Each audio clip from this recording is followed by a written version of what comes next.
नमस्कार दोस्तों आज देश के जिन मुख्यमंत्रियों पर गंभीर आपराधिक मामले चल रहे हैं, रात भर उनकी आंखों से नींद गायब रही होगी। वजह आप सभी जानते हैं। वजह यह है कि मोदी जी, अमित शाह जी असली चाल जो चल रहे हैं उसका इरादा ब्लैक एंड व्हाइट साफ तौर पर सबके सामने आ चुका है। और इस लिस्ट में सबसे बड़ा नाम जो है दोस्तों वो है चंद्रबाबू नायडू का। नायडू बाबू पर कई सारे केस पेंडिंग हैं, कई मामलों में वो जमानत पर हैं। कहा यह जा रहा है कि साफ साफ तौर पर यह समझ में आ गया चंद्रबाबू नायडू को कि दिल्ली के अंदर, दिल्ली की दरबार में ये जो पूरा प्रोग्राम, ये जो खेल पूरा चला जा रहा है, ये कहीं ना कहीं चंद्रबाबू नायडू के लिए ही तैयार किया जा रहा है। सवाल यह नहीं है कि चंद्रबाबू नायडू कल ही जेल चले जाएंगे, या फिर मैं ये भी नहीं कह रहा हूं कि आज ही जेल चले जाएंगे। सवाल यह है कि मोदी शाह ने उनकी नींद उड़ा रखी है दोस्तों। अब उन्हें कहीं ना कहीं पता चल गया होगा, भाई राजनीतिक गलियारों में उनकी भी बहुत अच्छी पकड़ है, बहुत सूझबूझ वाले नेता माने जाते हैं। तो उनको ये बात पता चल गई है कि गुजरात लॉबी किस तरीके से उनको ब्लैकमेल कर सकती है, या फिर कैसे दबाव बनाकर अपने हिसाब से उनसे सरकार चलवा सकती है। लेकिन कहानी असली यहां से शुरू होती है बुधवार से। बुधवार में लोकसभा के अंदर अमित शाह जी पहुंचते हैं एक नया बिल लेकर के, और असल में प्लान होता है ये मोदी जी का, लेकिन अमित शाह जी पहुंचते हैं क्योंकि दोस्तों आप सभी को पता है कि प्रधानमंत्री मोदी जी आजकल मीटिंगें अटेंड नहीं कर रहे हैं, ऑल पार्टी मीटिंग में नहीं पहुंच पा रहे हैं।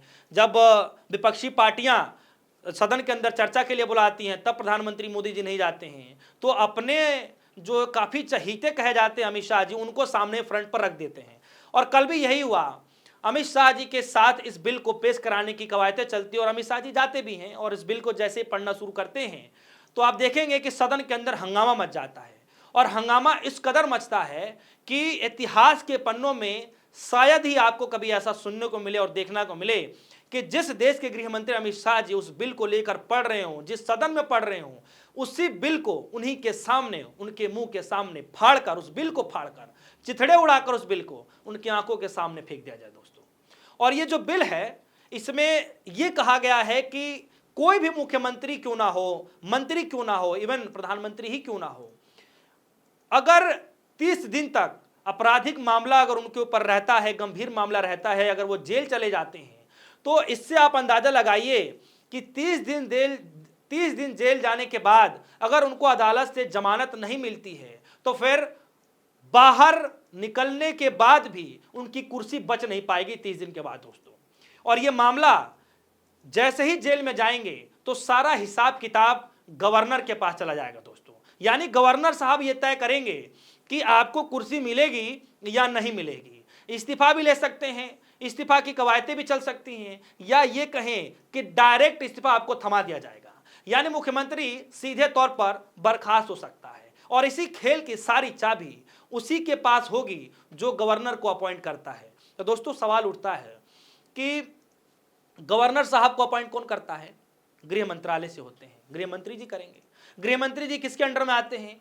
प्रधानमंत्री के अंडर में आते हैं। यानी सारा खेल मुख्यमंत्री को बर्खास्त करने का जो पूरा प्लान है, अगर यह कानून बन जाता है तो इन सब सत्ता की चाबी, सीएम की कुर्सी की चाबी अमित शाह के जेब में नहीं बल्कि मोदी जी के जेब में होगी दोस्तों। और इसीलिए इस बिल को मोदी जी नहीं बल्कि अमित शाह जी को सामने लाकर इस बिल को पेश कराया जा रहा है दोस्तों। क्योंकि जो मैंने पैटर्न बताया, आपको पता चलना चाहिए कि किस तरीके से अमित शाह जी के अंडर में ना आकर के मोदी जी के अंडर में आता है। इस बिल में क्या लिखा हो, सबसे पहले आप ये देखिए, शब्द जो लिखे गए हैं स्पष्ट तौर पर इसमें यह लिखा गया है कि अगर कोई मुख्यमंत्री हो या मंत्री हो या फिर प्रधानमंत्री ही क्यों ना हो, अगर कोई गंभीर मसले में या फिर आपराधिक मामले में अगर गिरफ्तार हो जाते, बाय चांस चलिए मान चलिए कि प्रधानमंत्री मोदी जी के ऊपर ही कोई आपराधिक मामले लग जाते हैं और किसी गंभीर मसले में वो 30 दिन के लिए चले जाते हैं और उनको जमानत नहीं मिलती है, तो गवर्नर सीधे तौर पर उनका इस्तीफा ले सकते हैं। यानी मुख्यमंत्री जेल में जाएं और 30 दिन तक अगर जेल में रह जाते हैं और बाहर नहीं निकल पाते हैं तो उनकी कुर्सी को खुद से उनको टाटा बाय बाय करना पड़ेगा। मुख्यमंत्री जी को टाटा बाय बाय अपनी कुर्सी करना पड़ेगा और अपनी सत्ता को करना पड़ेगा दोस्तों। तो दोस्तों गवर्नर किसका आदमी होता है आप सभी को पता है, उसकी नियुक्ति कौन करता है आप सभी को पता है, गृह मंत्रालय की तरफ से होता है। और गृह मंत्रालय किसके अंडर में आता है? प्रधानमंत्री मोदी जी के अंडर में आता है। इसीलिए मैं कह रहा हूं कि यह सारा खेल किसी और राज्य की चुनी हुई सरकार को गिराने का, बर्खास्त करने की जो चाबी वाला खेल है, ये दिल्ली के जेब में होगा, यानी साफ तौर पर मोदी जी के जेब में होने वाला है दोस्तों। अब इस पूरे मसले को देखते हुए कल का दिन बड़ा गंभीर रहा, सदन के अंदर भी बड़ा ऐतिहासिक दिन रहा और सदन के बाहर भी बड़ा जो है ऐतिहासिक दिन रहा दोस्तों, क्योंकि राहुल गांधी जी कल काली टी शर्ट पहन करके गए थे और देश के अंदर जो माहौल बना हुआ है, जो सदन के अंदर जो कल माहौल बना हुआ था, अमित शाह जिस तरीके से बिल लेकर गए हुए थे, वो क्या कह रहे थे? राहुल गांधी जी ये कह रहे थे कि आज का देश ऐसे माहौल में जा चुका है जैसे पीछे के समय में, पीछे के युग में हुआ करता था, जहां सिर्फ राजा की मर्जी चला करती थी, राजा जैसा चाहता था वैसा कानून बनाया जाता था, राजा जिसे चाहे गद्दी पर बैठा सकता था या फिर जिसे चाहे जेल भिजवा सकता था।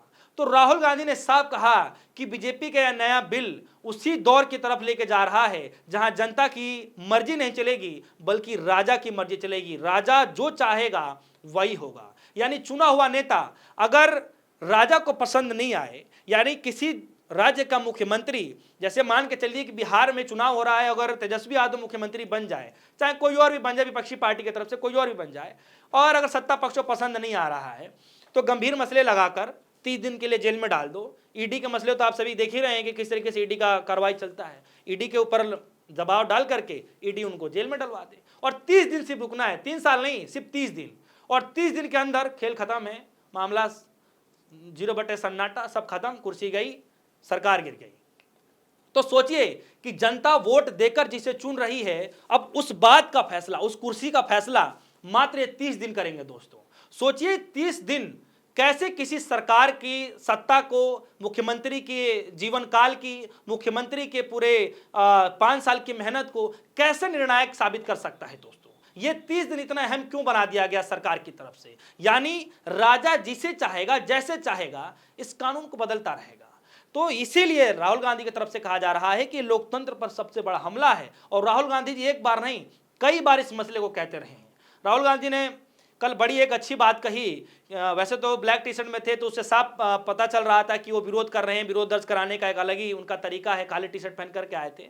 उन्होंने इस बात को कहा कि आज जो चुने हुए प्रतिनिधि हैं, जनप्रतिनिधि हैं, उनकी कोई हैसियत नहीं बची है दोस्तों, और ये सच्चाई है। चाहे बीजेपी पार्टी के अंदर ही क्यों ना कोई बड़ा आला अधिकारी हो, कोई नेता क्यों ना हो, उनकी एक नहीं चलती है, सांसदों की नहीं चलती है, कई सारी चीजों पे चल रही है। और उसका जीता जागता उदाहरण है कॉन्स्टिट्यूशन क्लब ऑफ इंडिया के अंदर जो चुनाव होता है, अमित शाह जी जिस चेहरे को सामने रखते हैं, संजीव बालियान को सामने रखते हैं, उनको तो सांसद जिताते नहीं हैं। तो मतलब ये साफ है कि जनप्रतिनिधियों की भी इस वक्त कोई हैसियत नहीं है। पीछे से आपको सपोर्ट मिलेगा, जो आपको इशारा मिलेगा आपको वही करना पड़ेगा, आप अपनी मर्जी से कुछ नहीं कर सकते। तो इसीलिए राहुल गांधी ने कहा कि हमें जो है ऐसा फील हो रहा है कि हम 200 साल 500 साल पीछे चल रहे हैं, हम पीछे चलते चले जा रहे हैं दोस्तों। और सवाल राहुल गांधी ने यही पूछा कि सोचिए हमारे साथ ये सब चीजें हो रही हैं, देश के पूर्व उपराष्ट्रपति जगदीप धनखड़ कहाँ हैं, जो कभी बेबाकी से अपनी बातों को रखते थे, राज्यसभा में जब बैठते थे तो उनकी आवाजें लगातार गूंजा करती थी, और आज पूरी तरीके से खामोश हैं, एक शब्द नहीं बोल पा रहे हैं। यानी इतना मजबूर कोई कैसे हो सकता है कि देश में इतना सब कुछ चल रहा है, एकाएक उन्होंने अपने पद से इस्तीफा दे दिया और एक शब्द उन्होंने कुछ नहीं बोला दोस्तों। तो सवाल न सिर्फ राहुल गांधी उठा रहे हैं बल्कि देश की तमाम पार्टियां, विपक्षी पार्टियां इस बात को लेकर आवाज उठा रही हैं कि आखिर इस तरीके से कानून क्यों लाया जा रहा है। और अब ये खबरें चल रही हैं कि ये कानून विपक्षी पार्टियों के लिए नहीं बल्कि सबसे बड़ा इस बिल का खतरा चंद्रबाबू नायडू पे मंडरा रहा है। और बताइए जा रहा है कि उपराष्ट्रपति चुनाव से पहले ये चंद्रबाबू नायडू को एक ट्रेलर दिखाया जा रहा है कि अगर आप नहीं सुधरते हैं, अगर आप उपराष्ट्रपति चुनाव में साथ नहीं देते हैं तो मात्र ट्रेलर है, कुछ समय के बाद आपको पिक्चर दिखा दिया जाएगा और कुर्सी के सत्ता से आपको उखाड़ फेंक दिया जाएगा दोस्तों। यानी बीजेपी पार्टी ने पूरी तरीके से तैयारी कर ली है। लोग ये कह रहे हैं कि कम से कम बीजेपी ये डर दिखाकर कम से कम अपनी कुर्सी नहीं जाने देगी, कम से कम अपनी दोनों बैसाखियों को नहीं जाने देगी जिसके सहारे मोदी जी की सत्ता चल रही है। तो दोस्तों सवाल कई सारे हैं, आपके मन में भी कोई सवाल है तो इस वीडियो से रिलेटेड आप कमेंट सेक्शन में जाकर अपनी राय जरूर रख सकते हैं, और कोशिश करेंगे कि आने वाले वीडियो में आपके सवालों को जरूर रखें। फिलहाल के लिए दीजिए इजाजत, देखते रहिए न्यूज़। धन्यवाद।